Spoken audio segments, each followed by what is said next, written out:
We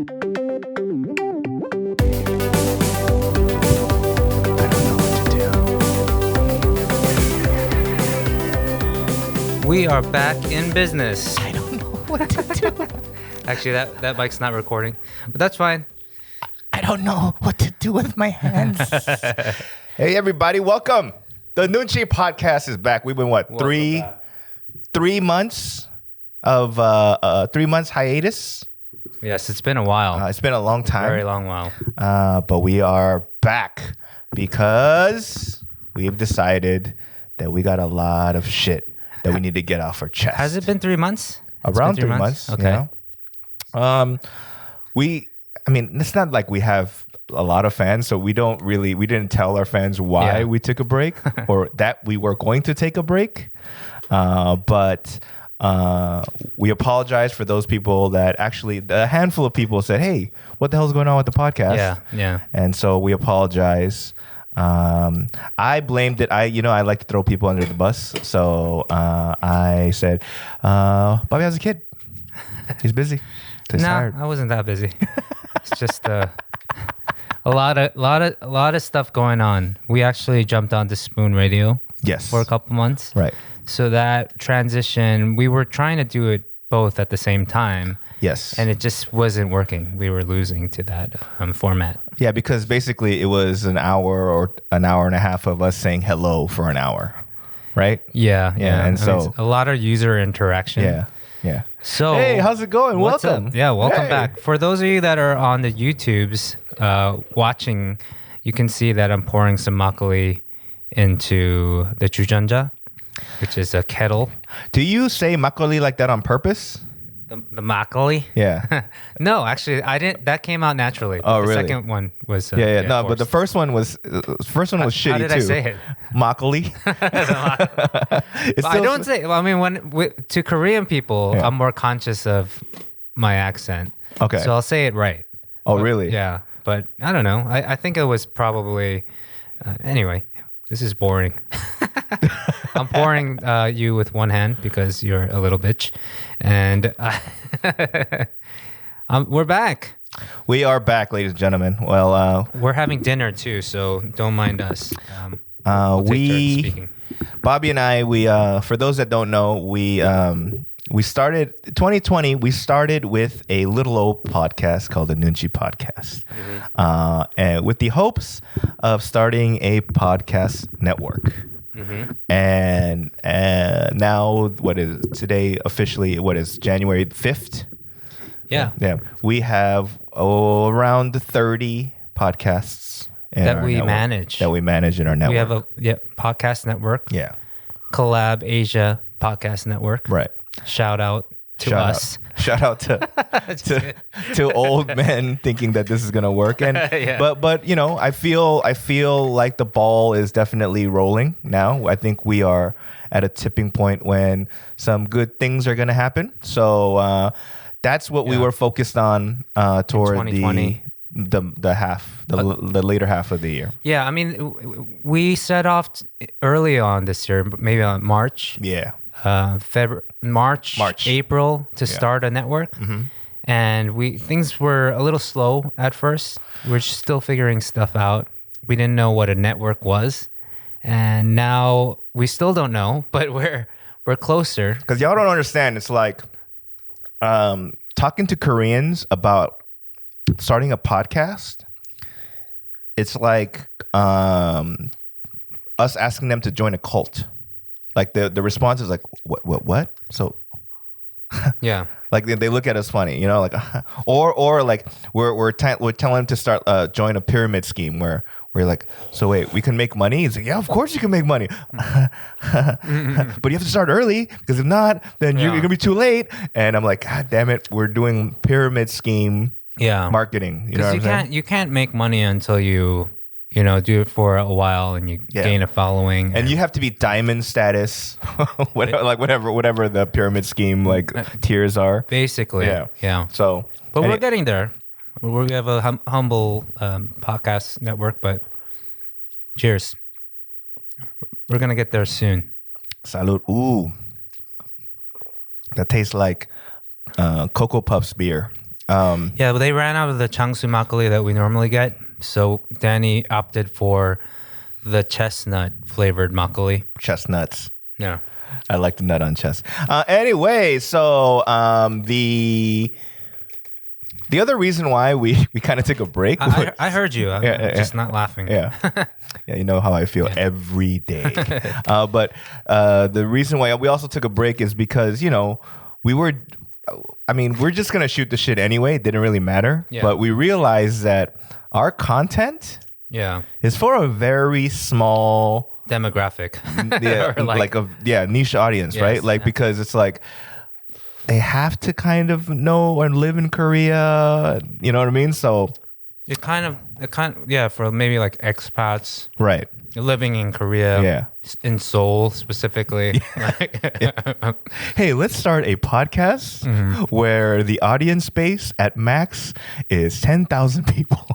The thing is, like over in 2020, there was a big reality check, and we work in numbers now. We know that all the analytics. We see all the behind the scene numbers and demographics, and we know that Noonchi Podcast isn't going anywhere.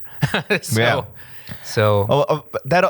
top of that, though, I think we're being fucking pussies. Yeah, maybe with our content, meaning like we were kind of wishy washy, kind of walking on eggshells. But I was like, fuck it, man. We're not gonna get famous. We have nothing to lose. Yeah, I mean, let's just burn goddamn bridges. I mean, it is what it is. It's all full circle. We started this as an outlet, just for you and I to kind of vent, right? Yeah. And that's what it is, and that's why what we missed. Yeah. And we kept saying, when are we gonna start this again? This was really therapeutic for us. Yeah. But we just got lazy. I had to have a kid. I know. Fucking. Why did you have to have a kid, man? Why do you have to be a dad and shit? I released the movie. Yeah, you did.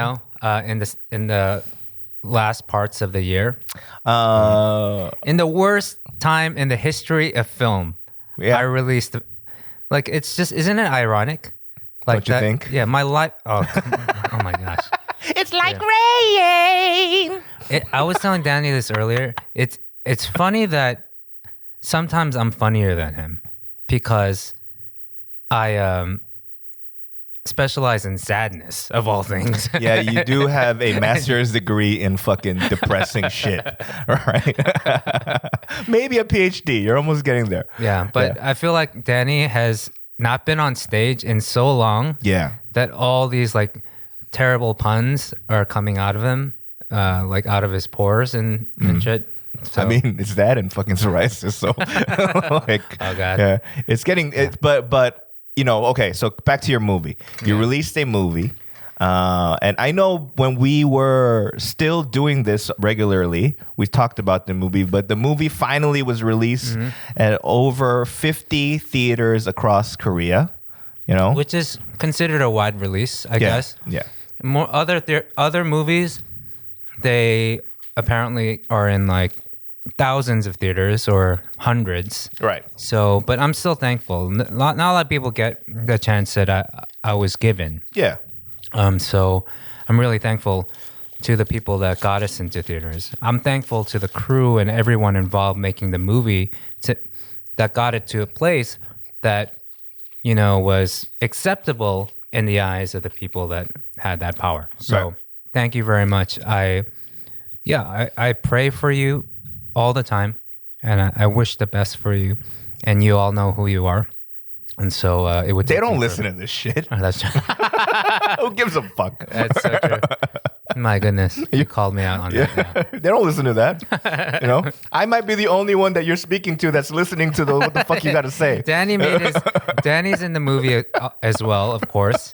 It was just kismet, I guess. What they said, he wasn't supposed to be in the film. No, I wasn't.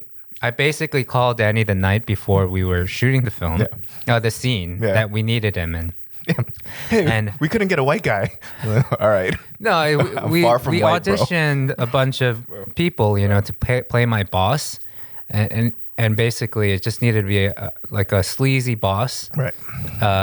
And in the script, it was written as just non-Asian boss, but we just the couple people that we settled on, we were like, all right, well, it's not that bad.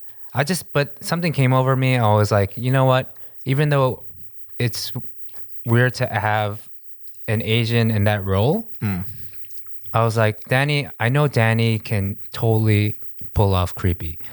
So it wasn't acting. Yeah. So basically called you and I was like, hey man, can you be here at 12 o'clock tomorrow in Gardena or something? It was like, I was like, what do I need to do? I just eat some ramen before I came out swollen, extra swollen, baby.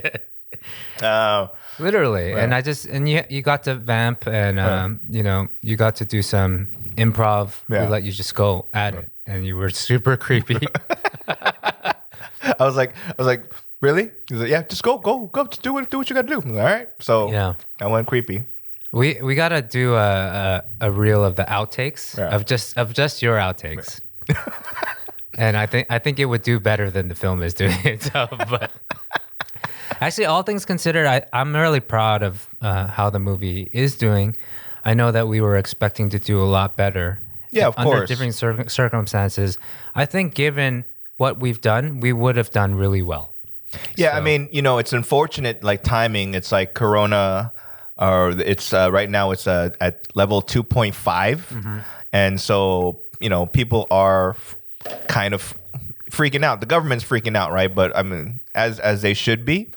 But what happens is the theaters, not only are they kind of socially distanced seats, but people are getting spooked to going out in public.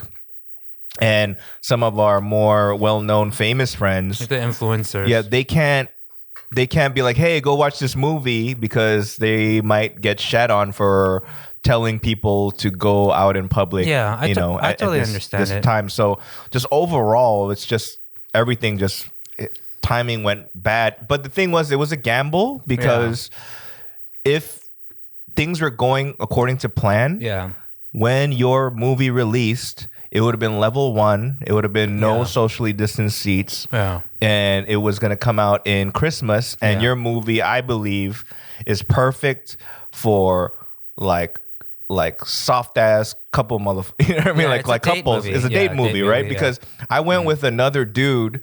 And to be honest, like I've seen the movie. Wait, you went with another dude? Yeah. All right, let's back up there. Yeah. Not as a date. But why couldn't you get a date? You're a single guy, you're funny looking. Because I couldn't go, hey, you want to watch a movie that no one fucking knows about, to a Korean person. So I asked one of my comedian friends to come. And I was like, man, like I'd much rather see my mom get like punched than go watch the movie with another dude. Right? But I was like, all right, I'll watch it.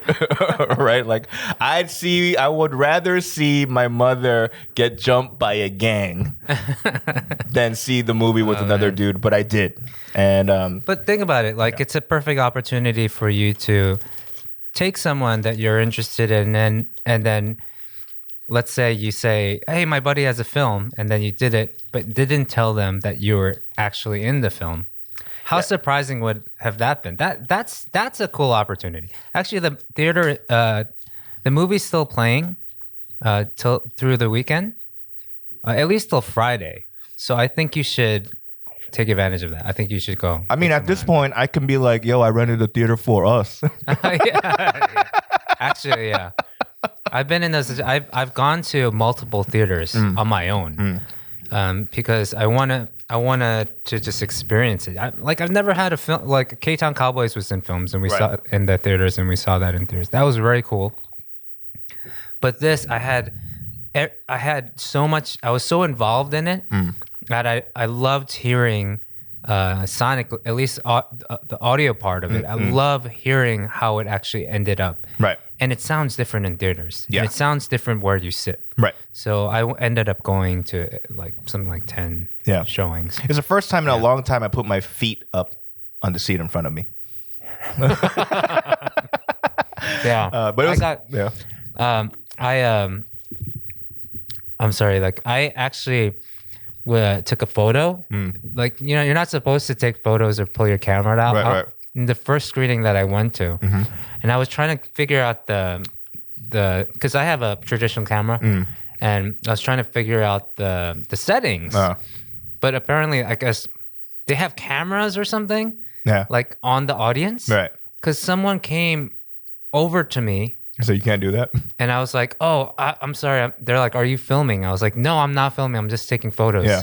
And it's not that makes it any better. But you could have just been like, look at my fucking face and look at that motherfucker right there. What I did was I scrolled to one of the photos. Yeah. I actually only took like 3 or 4 photos. Yeah. I scrolled to the first one, which is a picture of my face. Yeah. And I said, 이거 저예요. 이거 제가 배우예요.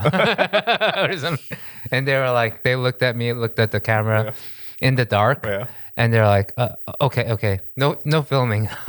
So I got past that. But then, what a weird movie to try to bootleg anyway. I mean, some of the screenings that I went to were packed. Great. I mean, packed for COVID era. Right. It was 30% packed. Right. And so those were interesting, where I would, people would walk out before the end credits, and I would say, "There's more." 더 있어요. And they would actually see me and be like, "Bobby," or when I'd walk out of the theater also, and then people would see me. So I had some fun moments. But you didn't have like do you remember the movie Dragon? Yeah. I had my dragon moment. Yeah, but so you got carried out. No. You got crowd. What is it? Stage? It was it was an event. In Korea they call it events. Event too. And so they gave out large posters and pins of the movie that I didn't even have. So I wanted to go and get one myself. So I went to that, and as you're walking out of the theater, they're handing them out. And I was somewhere in the middle of the line. And some people, the people in front of me, they turned around and they were like whispering to each other. And then finally someone was like, "Oh, great job," or something in Korean. 영어 잘 봤어요. And then that just kind of spread. Everyone that had a poster, I had signed like maybe 40 posters. Dang. And it was fun. It was interesting. It was like, after a while, I was just like, I don't. What's your name? I'm not. No more names. I was like, we got to get through all these people. Like, part of me wanted your movie to do extremely well. Like, not because for your well-being, but from a selfish point of view. Thank you, Danny. That means a lot. Yeah, from a selfish point of view, like, I could imitate some of your lines in the movie, and I would be like, "Yo, I could have done this in variety shows," and be like, "So this next 성대모사, which is impressions, would be of Bobby Choi from Music and Reality," right? And they'd be like, "Oh, 봤어요. And I'd be like, "Ina." They'd be like, "Oh, 씨발 똑같아." Boo. I just signed a poster for Youngbin, and that works for us. Works at our office, and I was like, I want to write something for him, right? Yeah. So I wrote a line in the movie. I wrote the 닭발 먹어라, 이 새끼야, or 이 자식아. Yeah. But I was like looking it up on how to spell it right, because that's a long sentence. Right. So I was like, he was like, no, just write it the way that you think. And sure enough, I wrote it the Kyopo way. Like it looked, I misspelled everything. So it's actually kind of more accurate than I would write. My Korean is so bad. And then the movie just like extra, like people like have already been quoting the movie back to me, but in a bad Korean accent. Yeah. It's kind of it's funny. Like I'll take it. Like I'm like flattered that they even watch the movie. So the comedian that I went with was like, "Yo, he really acts like a kyopo," and I was like, "Cause he fucking is." It's like, "Oh, so that accent is not fake?" Like, nah, that is him trying his best to speak well. He's like, "Whoa, 대박." So last week on the day before New Year's Eve, I had dinner with the lead actress and with Sejun. So the three of us, we were just catching up and trying to, just talk. We haven't seen each other in really a long time, right? So we were talking, and she was saying, "Oh, thanks." So that she was saying, like throughout our conversation at night, she just at one point she's like, "Your Korean got so much better," because when we started first filming, and first met for auditions and stuff like that was like 4 years ago. Yeah, and my Korean was pretty horrendous. It's horrendous now, but it was even worse 4 years ago. But now I can tell that at least I can get my thoughts out faster. So I was really happy to see that because I don't see people and talk to them, so it's hard for me to practice Korean. My wife doesn't talk to me, so I can't practice there. I can see why. I understand why though. I'm joking. mad 답답해요. 형수님 너무 답답한 거 이해해요. 사랑합니다. Fucking 답답해. I get it. It's like fucking eating 빵 and no drink, no 물, nothing. No 우유. fucking 답답해. So you asked why I did not utilize the opportunity to take a date. Yeah. I mean, you still have time, by the way. Yeah. So I've been kind of heavy on all the dating apps, right? Yeah. Even during COVID? Yeah. Oh, really? And obviously, for someone to swipe right on my face takes a woman with guts. That means yes. Yes. Right yes, means yes. Yes. To accept any sort of potential conversation or interaction with someone that looks like me. I don't agree, Danny. It's someone who takes, shut the fuck up. I think you're adorable. All right. Anyway, so But what happened was, I don't know what that sound is. oh, it's the fan. Oh, they're vacuuming. yeah. So It's vacuum day. So apparently there is a trend. I don't know about in Korea, but in the States, somebody's been telling me that there are women on dating sites, particularly, that have one night stands with dudes and then never talk to them again. Yeah. Right? Okay. And I think I've been helping people become trendsetters in Korea. This isn't a new thing. I feel like that's just a story of my life. That's the definition of a one night stand. No, but what are you talking about? Well, meaning like it's a lot of times it's like a one night stand with there's a kind of it's not a door closed, a courtesy. Yeah. You know what I mean? Like a hey, breakfast maybe, or a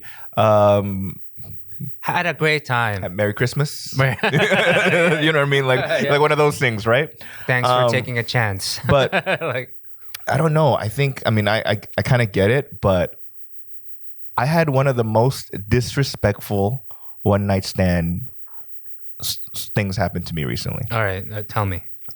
What I mean by disrespectful is I was like, man, it wasn't fun. What happened was, so Blasi, we meet up kind of obviously relatively early for dinner. Yeah, because everything closes at 9. Yeah. So, we have something relatively early. Now, here's the thing. I know that from my experience, if you get a girl super full, yeah, you're not going to have sex because she doesn't want to fuck on a full stomach. Okay. She doesn't want to look like, when she takes it off, she doesn't want to have I've never heard little this. gut, right? Okay. So you can't make her starve, but you gotta nothing fucking heavy. You can't eat samgyeopsal on our first date, right? Oh man, this is too much work already. Right. Yeah. Okay. But anyway, so we had something light, blah, blah, blah. Had a good time. Yeah. And then I was like, hey, you wanna go to my place? Just obviously we can't, who goes home at 9? Come on, let's let's watch a movie or whatever. And so we were watching Netflix, and then she yawned, Uh-huh. right? And then she looked at me and she goes, "So, you want a blowjob?" but I've was never. it in Korean? Yeah. Okay, but she was What like, is it? I'm sorry to derail your story, but how do you say blowjob in Korean? well, 입으로 해줄까? Oh, that's really nice. Right. Actually. No, but it was like this. It was like, 입으로 해줄까? And I was like, oh, really? And I was like, there was like no element of romance. like I don't even know. I don't know what to call it. It's not even romance, but like it wasn't even like. I get it because it's the first time you guys meeting each other, Right. So you guys owe each other a certain amount of a respect, courtesy. Yeah. Right. So Yeah. she just treated you like the 25th date, Right. kind of like the language of it. It was as if we were like a married couple, Yeah. a married couple of maybe 8 years, where Yeah. a blowjob is like, just like, so like, I guess you gotta do it. Like that. So that Yeah. But is that how you responded? So no, and then she was like, so you want a blowjob? And I was like, yeah, sure. And it wasn't like exciting. Everything was. It felt like mechanical. Okay. You know what I mean? Like it was almost like a chore. Okay. Right? I get. Yeah. You know what I That mean? sounds disappointing. Yeah, and I was like, man, is this what I have to look forward to? Like, not her, but like this type of pre-blowjob yawning. Do I have to like? Because in Korean I age, don't know, like, Korean age, I've hit 40. Yeah, Right, this yeah. year, right? So as the first number in my age turns to 4, I was like, do I have to like forego or possibly like not even like look for a little bit of excitement and romance? Well, let's ask the people listening, like anyone that is 40 and over, and was single at the time. Do you know what the hell Danny's talking about? Like for me, I got married before I turned 40, so barely. Yeah. So yeah, we've been married. Yeah, good. Right. Yeah. Okay. Yeah. Enough of that. Yeah. But then, yeah, for me, like I don't know. I was late in life in a lot of things as well. So anyway, I don't want to get too much into me. Let's get back to your story. And So it became like a, pretty much like, it wasn't like there was no, I'll call you later, or whatever. It was, It was just real mechanical. Was it next sex. morning? Like, Yeah, she stayed till the next morning, sorry to get so. But it wasn't personal. even like the goodbye was even like very like almost like a business transaction. There was no money. It wasn't a business. She wasn't a prostitute or anything. But like it was just like, all right, well, cool. Good luck. Stay safe. Corona's a motherfucker. And she just left, right? And I was just like, How long did you cry? No, I didn't cry. It just made me feel like,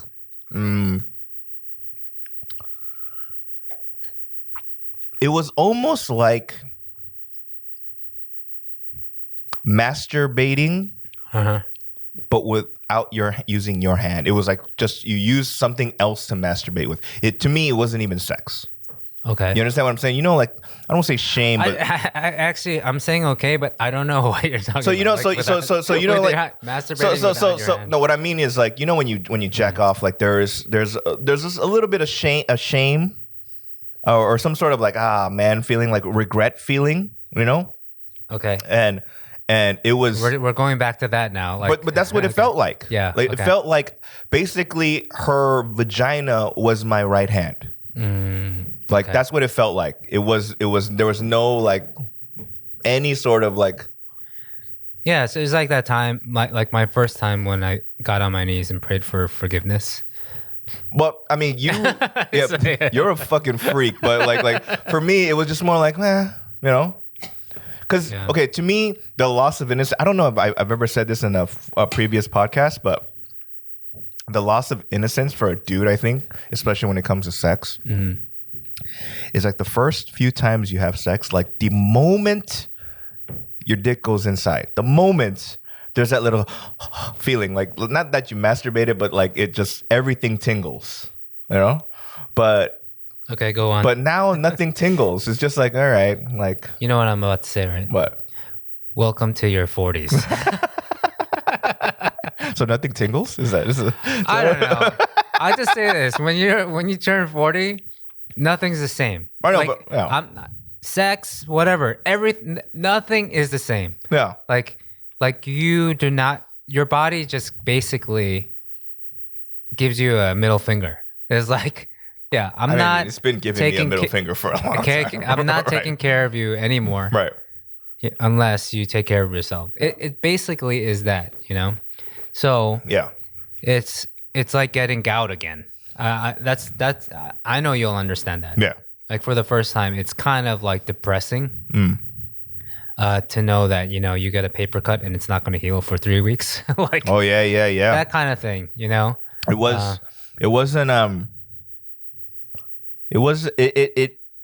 wasn't depressing as more. It was more like, so I guess this is how it's gonna be for a while, right? And that wasn't fun. And that realization happened like maybe like 3 weeks ago. Listeners in your 50s, what do we have to look forward to?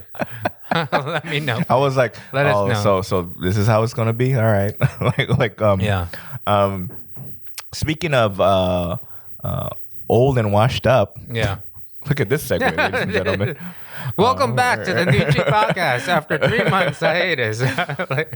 Speaking of old and washed up, I was telling you for a little bit that like to watch Cobra Kai. Yeah. Right. I finally watched it. Right. I binge watched it over the holiday break. But recently, like they released season 3, right?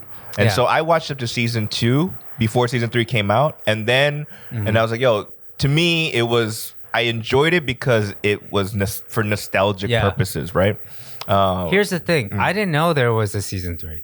I just basically watched it knowing, just to watch a few episodes. And I ended up watching 2 seasons. And then I had heard, and then while watching it, I figured out that there was a season 3. And it said coming soon. Right? So it was like, so by the time I got it to season 2, I was like, man, wouldn't it be great if I got through this? And bam, it was midnight Korea time when it was supposed to come out, and it was available right then. Boom. So I just watched it till like 6 a.m. in the morning or whatever it was. I didn't finish season 3. I got started on it yesterday. Yeah. Got to like episode 7 or something. Oh yeah. So so you haven't seen the rest. Okay. Yeah. I don't know how many more episodes there are, but I got to him in Okinawa. Okay, that's what I wanted to talk about. Right. So Hamlin Tomita. Yeah. First of all, little fun fact. Jo Suh is an actor that plays the Asian bully. He was in season 1 and he reappears in season 3. Yeah. He plays a high school kid. He plays Daniel LaRusso's daughter's boyfriend for a brief time. Season 1. Yeah. He plays a high school kid. Yeah. He is actually Bobby's age. Word? Really? I've known him for a long ass time. Are you exaggerating? Like he's like a couple years older than you? Yeah, which you are.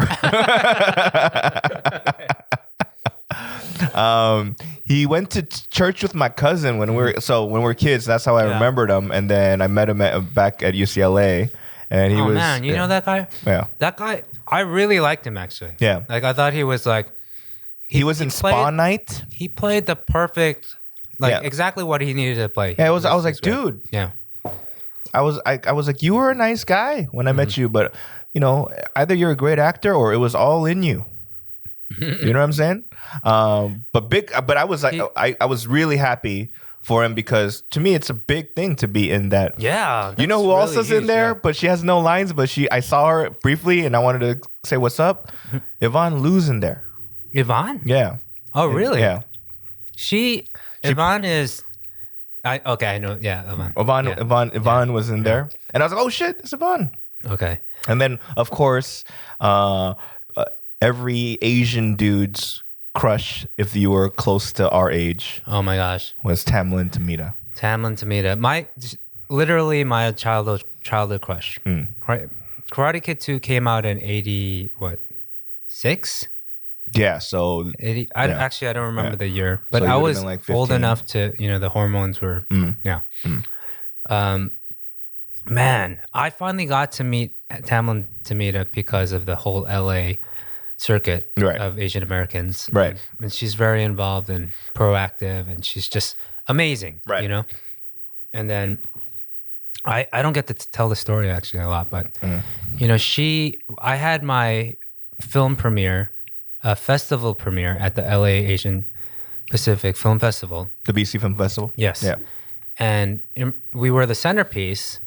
And that night, our movie got pushed a couple hours because the projector wasn't working. Damn. Right. And so I remember I was just at the theater, just waiting outside, waiting there. I was there with my family. And Tamlin Tomita walks by and she came to see the movie. Oh, wow. Right. And Yeah. I was so touched. But she had also known that the movie had been postponed to a couple hours later, but so she had to go see a different movie. Right. So she actually missed the premiere. I'm kind of glad because a lot of that theater, like the projector, as soon as they got it working, they didn't even calibrate it to the size of the screen. They just had to go the way it was. Right. And it's just not the ideal way I wanted people to see my film. Right. It was actually quite embarrassing. A lot of people were waiting all that time in the theater, Wow.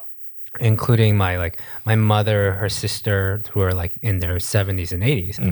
And they had to sit there for hours, And anyway, long story short, the VC Film Fest, they gave us an encore screening at another theater, maybe a week later.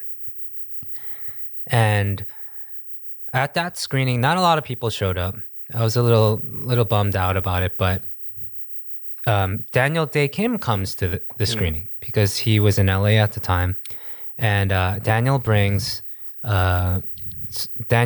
like Leo Nam, from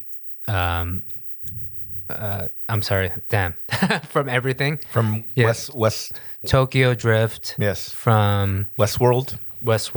right? He brings Joe Han from Linkin Park, Yo, you because they're like neighbors basically. hey, you've been dropping some names. And he brings Tamlin Tomita, and I'm sure they've been friends for a long time, but she was also on their show, The Good Doctor. And I was just like so nervous because, I didn't really think much of the film. Like I'm the worst critic of it. And like, so they're watching it and I'm conscious of them all watching it. And I'm probably like a few rows back. And afterwards, they'll come up and do the nice thing and, congratulate me. But Tamlin, she was nice enough to make my dreams come true without knowing that my dream, like she was my childhood crush. I thought she was going for a kiss on a peck on the cheek, but she gave me a peck on the lips. Ooh. And I near froze, and I was like, oh my God, like the brown will come out? I didn't know it. Stop it. Please stop now. But I felt so touched that she felt like, on some level, maybe like now I'm a filmmaker, I'm part of that world, and it felt like the greatest acceptance of all time in the history of the world. Like it felt like that, I'm a happily married man, but like at the same time, I feel like, wow, that's an amazing gift that I just received, And she said that the film made her cry, and it was all worth it just for that moment. Film isn't completely closed the book on. There's more to go, So I think we can just still do more for it. You know, I want the music to shine most of all, but that was a really, really amazing moment for me. And my wife might be hearing this for the first time. I don't think I actually told her about it, but I think she'll understand. Yeah, you like talking like I was like, what are you doing? Like, man. But I was like, I don't know. This is not that strong, bro. Yeah. Right. I don't know. I just felt like, you know, with Cobra Kai, you know about that series. The thing about it is, it wasn't like it's not like, it's actually kind of bad, but good. Yeah. I know what you mean. I don't know how to put it into words, but I think it's on purpose cheesy. Like it's on purpose, like cheesy, but it's nostalgic enough that it's forgiving. Yeah. Like, I love it. Yeah. Like, I was completely forgiving of the cheesiness in my mind as I was watching it, and I just let go at some point. I just enjoy the ride, basically. I love Johnny more than I love Daniel LaRusso. Yeah. Who knew? He's great. He's so great. Billy Zabka. Yeah. You're awesome, man. I mean, they turned this classic film into where, you know, internally, I hated Billy all my life. But then they brought his character and like they fleshed out his character where we can relate to him, even though not on a like fully like assholes. Yeah. You know, we can relate to even the villains in our childhood movies that we loved. Right. I love that they did that. I'm so glad they did that. I mean, before the Cobra Kai came out, because it originally was a get him a body bag. No, it was a YouTube original. I remember, right? And then they shifted to Netflix after when they made season 2, right? I actually did watch the first episode on YouTube because it was free. Right. But then I was unwilling to pay for the premium. So, but before that series came out, I remember seeing like online where the theory was Daniel LaRusso might have been the bad guy. Oh, really? Like it was like they kind of cut it where basically Johnny wasn't the bully. Yeah. Actually, Daniel was kind of an asshole. I think I saw that too. Right. And I was like, nah, but they kind of use those elements in the show too. So yeah. But I remember seeing it like before the series, and I was like, nah, man. But like, because Karate Kid for me, what happened was I was like maybe when Karate Kid 1 came out, I was probably like 5, you know, and growing up in East LA, I'm the only Asian kid or whatever, right? So it was always like I have to get in fights even at 5, right, with little kids. But there's the element of Daniel, which is my official name, my real name, right? Daniel-san. Yeah, so all the fucking cholos would be like, "Hey, Daniel-san, what's up, fool?" Right, and then like they're not calling you sleepy. Yeah, right. And then on top of that, like now, when it comes to like martial arts, there's like mixed martial arts, there's like jujitsu, now tattoos aren't scary, like fucking cauliflower ears are scary, right? But back then, nobody took any sort of self-defense classes. You just fought, right? And so like, and I started learning Taekwondo at 4 or 5. Yeah. So when we get into fights, I would already come in like a Taekwondo stance and they'd be like, oh shit. Yeah. He knows that fucking Miyagi-Do shit, right? Right. So that there was a little bit of fear, So Karate Kid kind of helped in terms of not necessarily making me scary, but not making me look like a punk, or like it helped me in my quest to not fight every day, right? They were, oh, he knows that tricky shit, right? I did the same thing, but I lied. You did the crane kick. You started with the crane kick. No, I just lied that I had a black belt, and I remember at some point, like just to get kids off my case, I did at one point actually join something like Miyagi-Do, where it wasn't a school. It was a park or something? It was somebody's house? It was just someone that was really good at martial arts, and he would teach us at church. And we would all come and do everything, no like belts or uniforms. But it was legitimate. Like we actually learned how to defend ourselves and stuff like that. I wish I remember the name of. We didn't have a name for it actually, but yeah, like I totally like. We all went through that, like that age of like taekwondo, karate. I remember dressing up as a Karate Kid for Halloween because it was easy, right? Yeah, and it was easy to get that headband. Everyone had that headband. Right. And then when Karate Kid 2 came out, and they go to Okinawa, just seeing Asian actors speaking English, and it was just a mind blow. Yeah. I mean, everyone, like, Pat Morita, of course, was the film.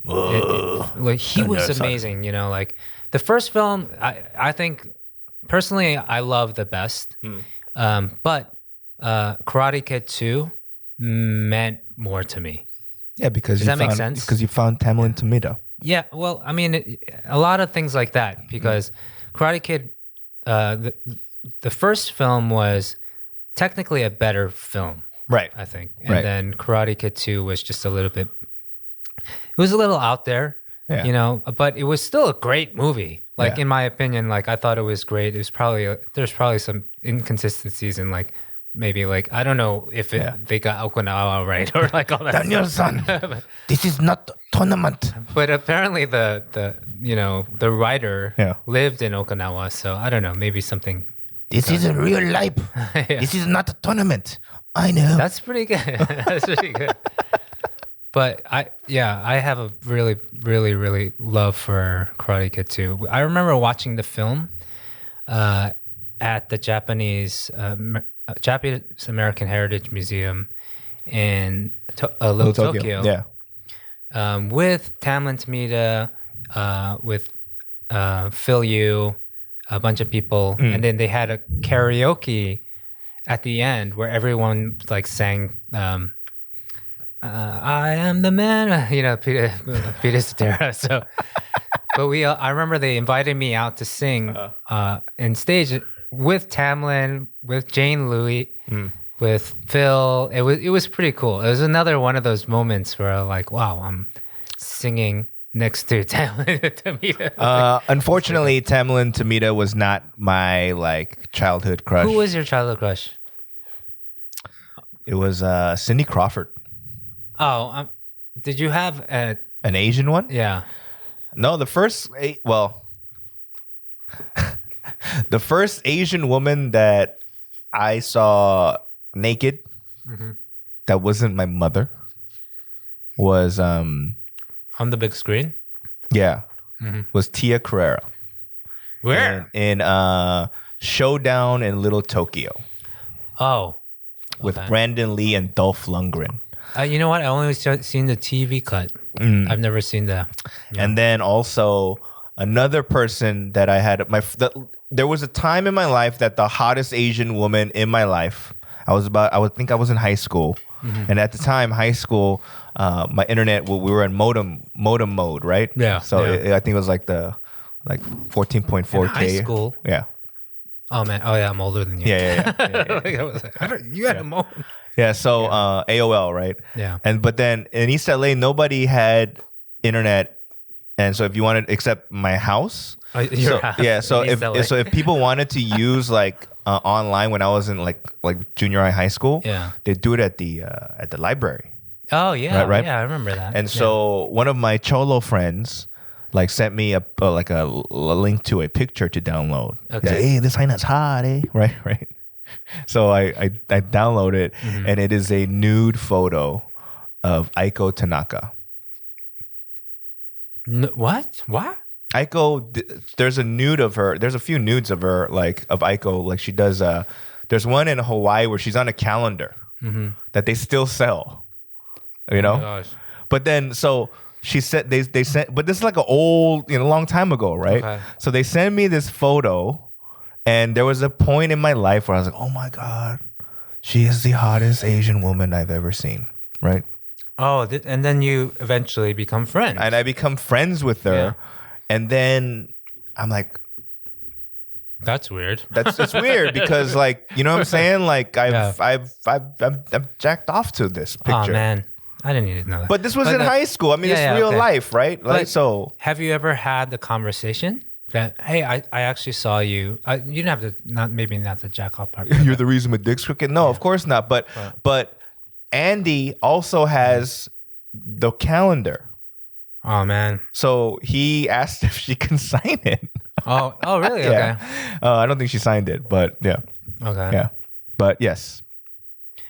Why do you I mean, it's awkward. It's awkward, but it's out there and it's not like it's a secret. I mean, they sell it at the ABC market or whatever in Hawaii. Now I'm just wondering if it's something that she's part of her history that she's trying to bury. And that we just brought to the surface. Like, 5 people fucking listen to this shit. Who gives a fuck? But like, so like, I mean, you just say, let's go all out. Yeah. Okay.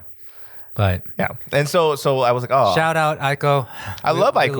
Aiko's awesome. No, Aiko is amazing. She's also a stand-up comedian. And she's hilarious. She's great. My goodness. Yeah. So and you can ask her who her first sensei was. Yeah. And so no, I mean, Cobra Kai. but she was the first girl. I was like, wow, she's hot, like Asian girl that was hot. Okay. Yeah. So. What about I couldn't. I mean, obviously, Aiko never kissed me. So another person was growing pains when they go to Hawaii. Do you know who I'm talking about? Mm-mm. You know, Sung-Yi Lee. No, who's that? She was like a Korean Playboy model. No, what's her name from X-Men? From oh my gosh, why is her name escaping me? An Asian woman in X-Men? I'm all like, who's an Asian girl that's in an X-Men? No, she plays what's her name with the fingernails and she battles Wolverine. Oh my gosh, what the hell is wrong with me? I know. Yeah. Kelly Hu. Oh yes, Damn. please. She was another actress in our youth that had the spotlight for a little because she was on Growing Pains. Yeah. That was my favorite show growing up. Growing Pains. Really? Mike Seaver. Did you know that Kirk Cameron is... he's getting a lot of hate right now. Yeah. Right? Yeah. I read about that. I'm going to be a Christmas caroler without any mask for Christmas. Yeah. In Kirk, Cameron, right? Yes. Yeah. So hot, throwback hot Asian actresses. What's that? We're doing hot throwback Asian actresses. Throwback hot Asian actresses. Wait, who did you say earlier? Sung-Hee Lee. She wasn't an actress. She was like a Playboy model. I think I threw Tia Carrera. I think I know who you're talking about. Was she in that movie with? Damn it! What is it with me? I can't remember. I think she was in Girl Next Door. Girl Next Door. Yes. Yeah. Yes. I really like that movie. Right. With Alicia Cuthbert. Yes. And yeah. Hot. That's her. Yeah. Hot throwback Asian actresses: Tia Carrera, Kelly Hu, Tamilyn Tomita. Yeah, they're all hot to me. That's Ming probably Na. Ming Na. That was probably it. Those were like they were like the 4 horsemen of hot. There's got to be more. I think our minds are just like really.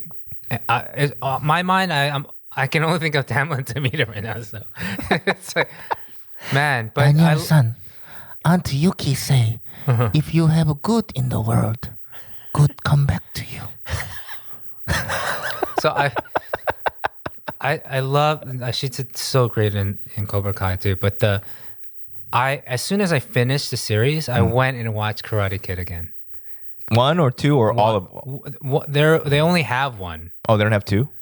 I couldn't find 2. Even with a VPN, I couldn't find anything else but the Hilary Swank version. Ooh. The next Karate Kid. Ooh. And to this day, I haven't seen that one. Yeah. Because there's 3. I probably should because Mr. Miyagi is in it. But there's 3. There's 3 with Daniel LaRusso, right? Yeah. So yeah, the third one is where he joins Cobra Kai. Yeah, the dude with the ponytail. Yeah, right. I remember I did see that, but I can't remember the plot. Right. For the life of me, I wanted to see if it was on Netflix. But right. No, I couldn't find it. By the way, that dude that plays Sensei John Kreese, Yes. he's fucking he's great. Like great as just Yeah. I was like, man, Yeah. I want to hold my collar like that. Is that just the karate suit of the Cobra Kai's with the sleeveless? Yes, him. It's just like iconic. I don't know. That probably made it just for that film. Right. But that guy wearing that, yeah. But not even that. It's the way he holds his like sleeves like this, or like his collar like this, and as he's like listening to people, I'm like, oh man. Do you understand me? Yes, sensei. I want to like just walk. I want to pose for pictures like that. Next time you have a camera and you're like, Daniel, I need you to take photos. I'm gonna wear something that requires me to hold my shit like this. Yeah, he was. Get him a body bag. Oh, rest in peace. I was hoping that they would, use that line in Cobra Kai. I would have died. I seriously would have died. Put him in a body bag, Johnny. Actually, you know who I loved the most? Like it was like a sleeper hit. It was a really skinny, small Asian kid. Yeah. His rivalry with the other skinny kid was just so funny. Right. There's one moment where he says, where they're just like, they're enemies. Yeah. And it's like, I wouldn't go to your funeral if you died today, or something like that. I don't know, just his delivery was so funny. That and your friend, the other guy, had another momentous line in where he forgets this. Oh wait, maybe you haven't gotten to it yet. But there's a moment where he's like, because he's got his parents are tiger mom, dad, whatever. He's like, if I don't pass calculus, my dad is gonna shit in my mouth. Or trigonometry. I almost lost it. It's so funny. But the lines are very like sitcom-y lines though. The way they really land on punchlines. You could tell that the writers have some sort of like they like cult movies or something like that. So this could be a cult classic. Like it's really but really it's funny. but it's just good to see like some people that I'm not like super close to Joe, or the dudes that play Daniel LaRusso's cousin. Is a stand-up comedian named Brett Ernst. Oh, really? Yeah, and then the other dude, Dan Ahoot, he's a stand-up comedian too. So seeing them was dope. The guy that plays his cousin, Yeah, like totally does like the drama, Johnny drama, yeah, kind of thing. Yeah. He's got that East Coast like Brett Ernst, yeah, he's great. yeah, really funny. So like it's always good to see people that and then I'm like, oh, good for you, man. Yeah. Seeing Tamlin, I'm sure she doesn't need help, but like I was like, oh, good for her, And I was even shocked to see Yvonne. I was like, what the fuck, Yvonne's there, Dude, if you watch, not that I'm telling people to watch K-Town Cowboys, the web series. We made a lot of mistakes. Yeah. I'll just put it there. But one time I remember watching it and seeing a lot of people that came out of that are doing really cool things now too. Yeah. Like Justin Chan is in it, although he was already on his way at the time, I think. But there's like Arden is in it, Arden Cho. Yeah. Raymond's doing well. Yeah. He's in Top Gun whenever it comes out. Yeah. I can't wait to see him in that. I'm just, what? Like, I am not a jealous or bitter man, right? I've never known you to be. I want all people to do well. Yeah. All I ask is I want a shot too. That's it. You want a shot too, yeah. That's and it. I think your shot's coming, man. Like I really believe in you. So, dude, man, the world needs plenty of taxi drivers. Yeah, so. I went to another fortune teller. I didn't say this on because we didn't do the. Well, we talked about the first time you went, right? So I didn't know you went again. He said 45. 45 what? That I'll start making money, right? So tomorrow? No, that would be you yesterday. Okay. But then, so So, but at first I was like, wait, what the fuck? Yeah, what's that about? But then I go, that's not that long, right? Did it give you a reason? I mean, no. So Saju is based on the time of your birth or whatever. So apparently, like there is some sort of. It's based on statistics. It's not fortune telling. Right. There's no There's no like. Yeah.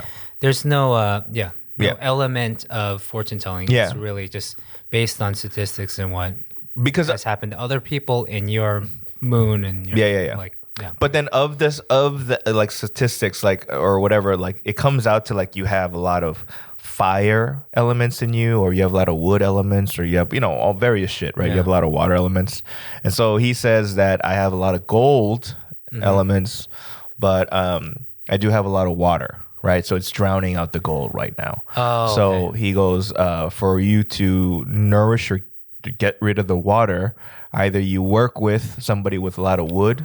And I was like, I can't help you there. Right. No. So I was like, hey That's man, such a stupid joke. I know. So I was like, I looked at him. I was like, I can't meet new people and be like, hey, yo, man, like in your Saju, you got a lot of wood. So I was like, without people, what do I do? He goes, you should read a lot of books, but physical books. Well, the first guy told you that. Yeah, the first guy. Yeah.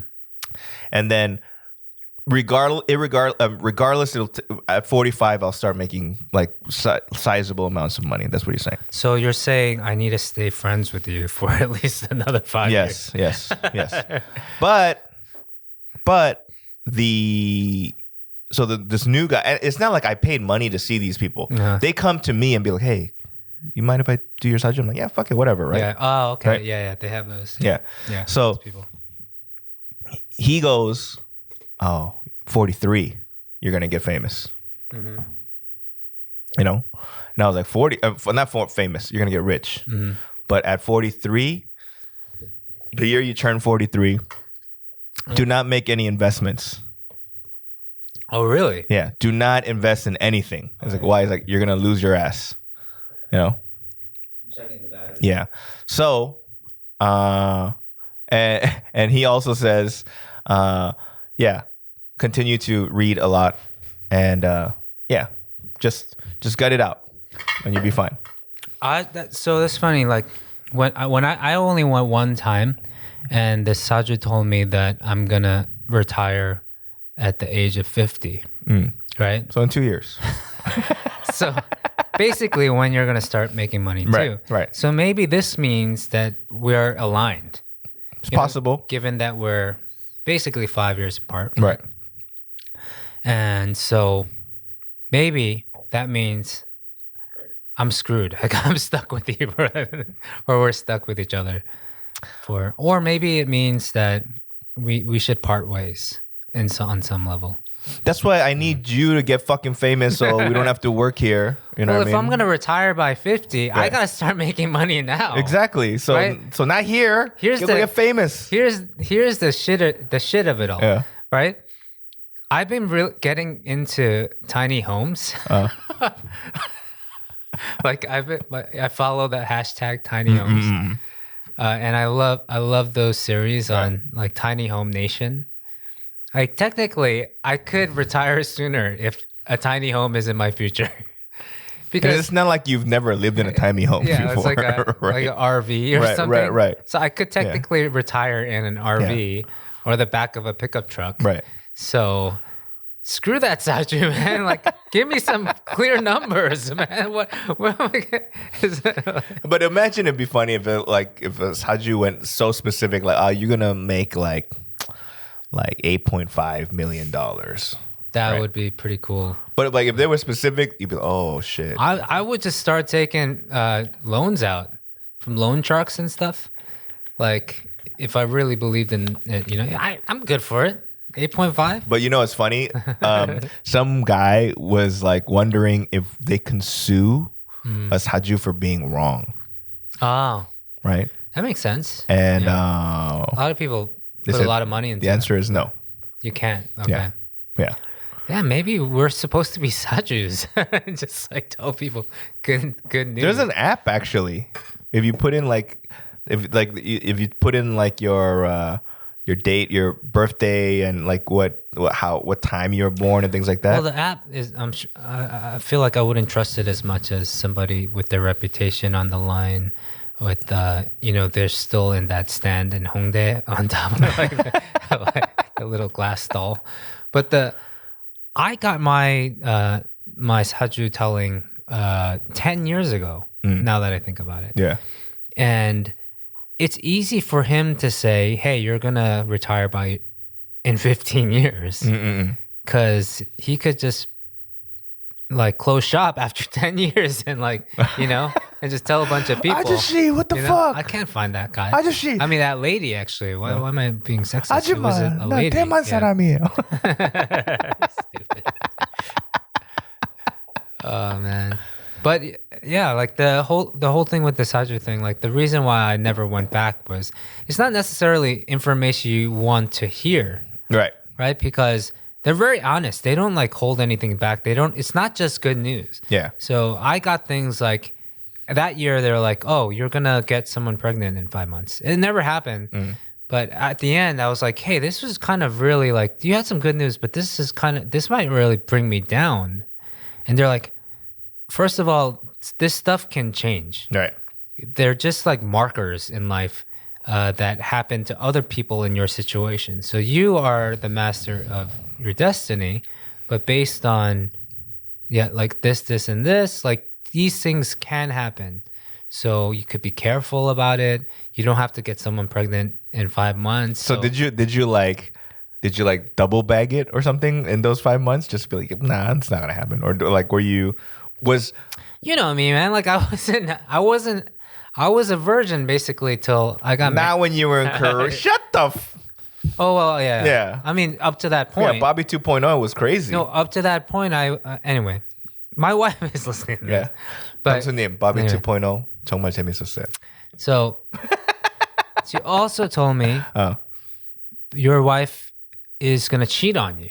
Does she know this, your wife? Yeah, I think we talked about it, right? So, these aren't things I want to hear. I'm paying you money for like... No. I want my $40 back or whatever. Like, she's like, your wife's gonna cheat on you, but that's a good thing. And I was like, how is that a good thing? He's like, it's gonna make you closer. Like, you guys are gonna, she's gonna cheat on you, but she's gonna regret it, and you guys are gonna get closer in the forgiveness and the reconciliation. And I was just kind of like, I want my fucking money back. But throughout the years, right? Like not obviously not the your wife cheating on you part, but the other stuff that this Haju said to you. Yeah. Like, did it ever, like when something arose, like did her words ever come back into your psyche at any point? I mean, at this point, I love my wife. So this is a weird thing to say on a podcast, but there's nothing she couldn't do that I couldn't forgive her for. And I hope she feels the same way about me, because I am far from perfect. You know that. Yeah. And, I am at a place actually where I feel like, if she did something as horrendous as that, like I kind of feel like maybe I brought it on myself in that kind of, like nothing, no one is completely wrong and no one is completely right. I feel like that's the place I am in my life now. And so I understand that more now, being like, it could make us stronger. Like what this Haju was saying. Like I can accept that more now as Bobby, as 10 years before I couldn't accept that. I'll leave it at that. You hear that, 형수님? It's not like a free pass, like we can change things. So you hear that, 형수님? He's not a perfect person. Oh, come on, man. I hate that song.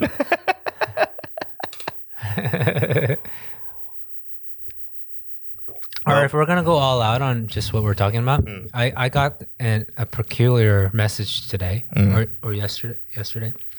I got a message to asking me to audition for a Korean music audition program. Oh shit. Yeah. And it's one of those shows where it's all young people. Like, Right. So I think it happened because the movie came out. Right. There's a musician and they looked into it and he lives here and they're looking for contestants, especially during this time where they can't find people maybe. Right. And I heard on this show in the first season that they flew people over from other countries, Right. like Kyopos and stuff like that. So maybe they're looking for maybe they're running out of ideas, I thought. And Yeah, so obviously, if they I'm not call gonna you- audition. Why not? Clearly, because actually I'm friends with one of the judges, so I wrote them back and I said, "Oh, I'm actually good friends." It's like a conflict of interest. No, it isn't. Sure, it is. No, it isn't. Okay, for example, Show Me the Money, right? Right, where there's rappers, where Yeah. there's even rappers that are in the same 소속사 as the judges, Yeah. right? So like if there's Oh, really? yeah. Is that true? But what Okay. happens is, out of courtesy, like if let's say there's 5 judges, right? If Yeah. like and you know like what is it like which one where you get the X's, right?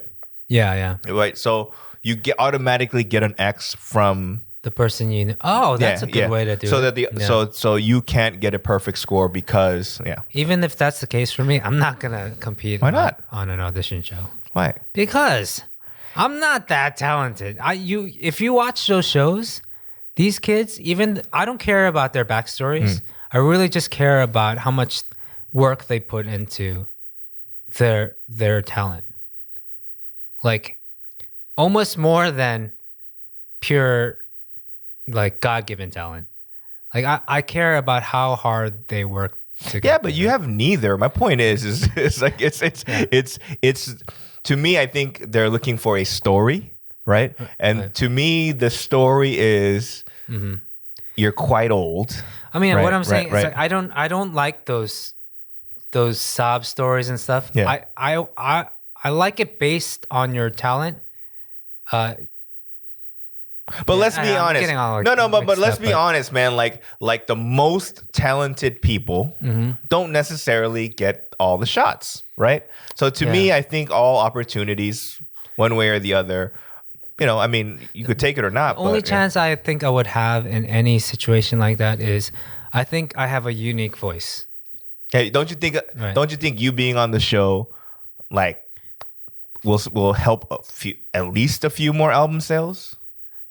Possibly. Right. But it could also it could end my career.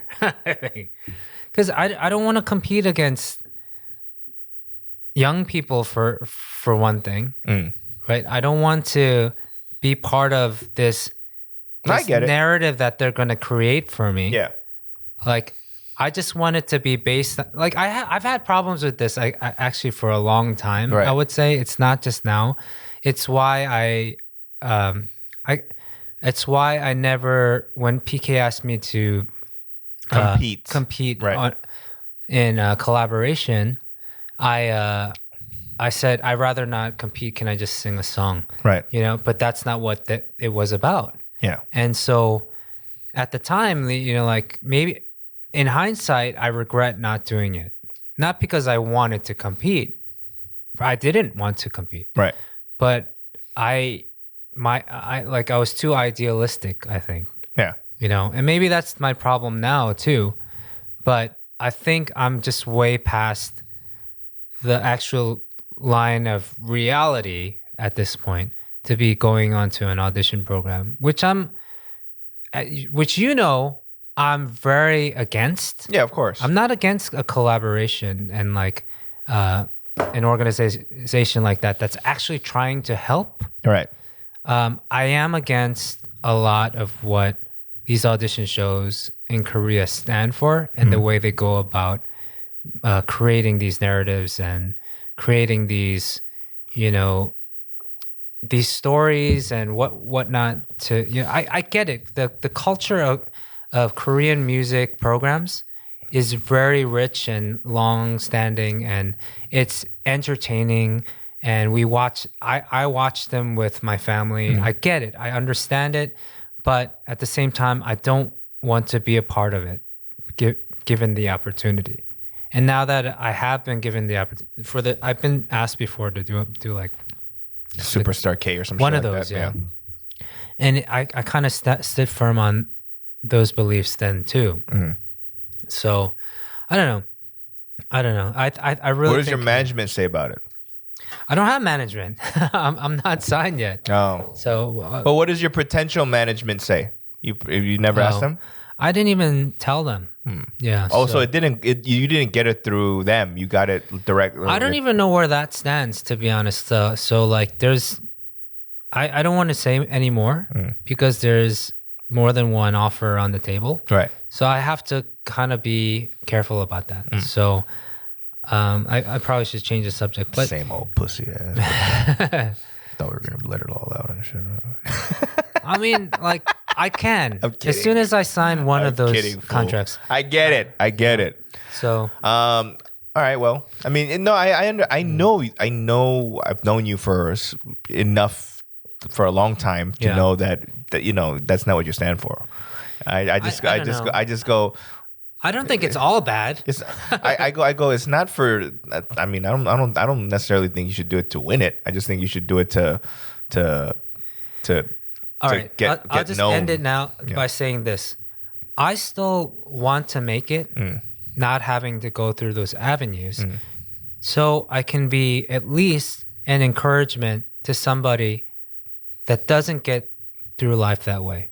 I get it. That is a musician like me, that is a songwriter like me, where I can make it just based on what I know and not what producers and TV shows and pop culture dictates for you that have nothing to do with music. I mean, dude, it's like, professional comedians, I don't know if it happens now, but for many years, the people of Last Comic Standing would get people like would contact agents and comedians directly to not stand in that line, that original line.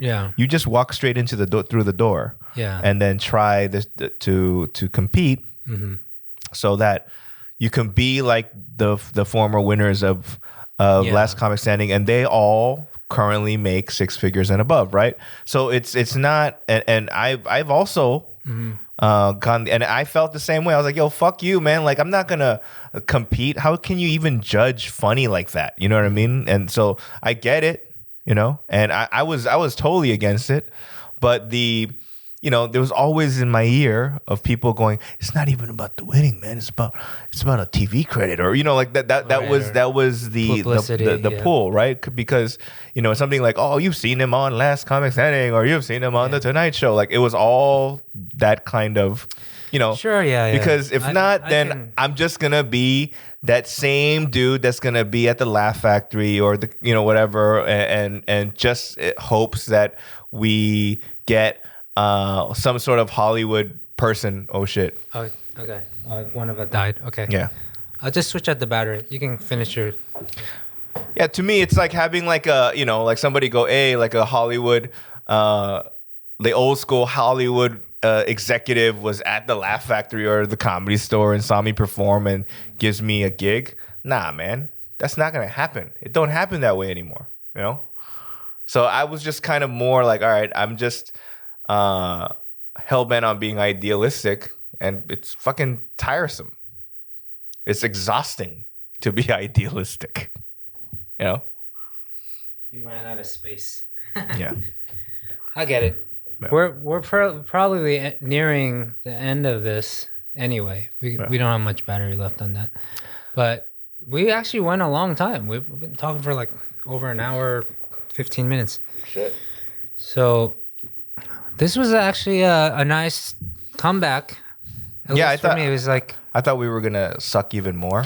No, I'm not saying that we didn't suck. It was just kind of really therapeutic, like we mentioned. Yeah, I think this is something good for us, so we can get a lot off of our chest, especially at our age, at this time. I'm not part of a lot of Zoom calls, to be honest. I don't get invited to Zoom parties and all that. So, and you know me, like we don't really get to, go out anymore and talk through things and just, shoot the shit. So maybe being forced once a week or more to talk it out on the podcast. Maybe this is something I needed.